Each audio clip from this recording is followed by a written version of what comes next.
Еще. Слышали вы, что сказано «не клянись вовсе»? Ни небом, потому что на престол Божий, ни землею, потому что на подножие ног его, ни Иерусалимом, потому что он город великого царя.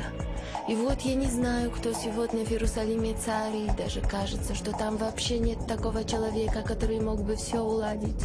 Но только я знаю, что точно не буду клясться городом, в котором люди, как арбузы, взрываются под палящим солнцем в автобусах и на площадях.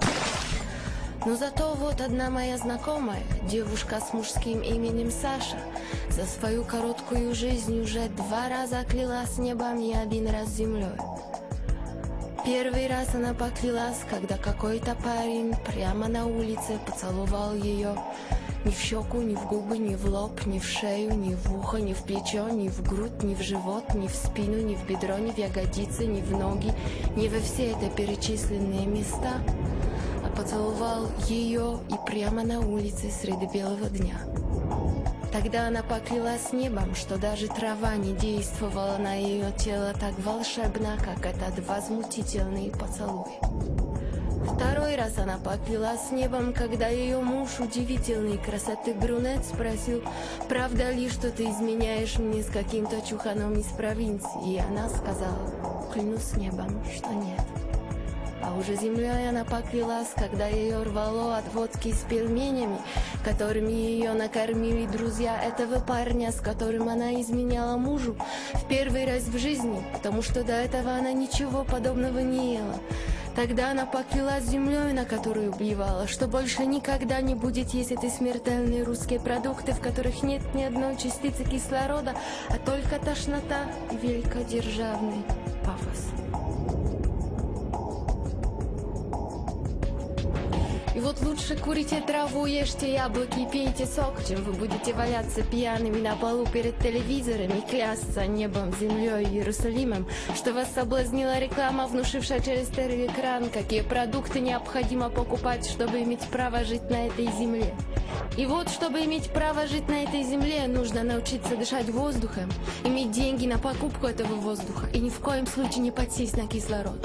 Потому что если ты плотно подсядешь на кислород, то ни деньги, ни медицинские препараты, ни даже смерть не смогут ограничить ту жажду красоты и свободы, которую ты приобретешь.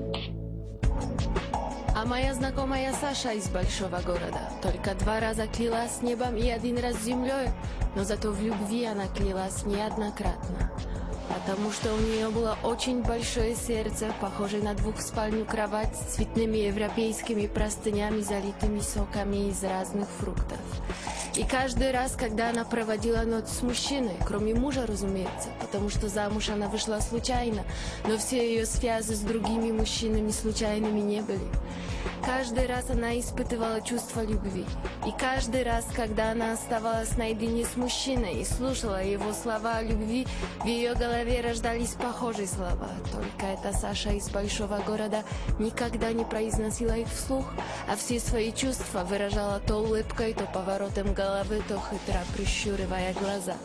Потому что эта моя знакомая Саша всегда вела себя как актриса из художественного фильма про любовь.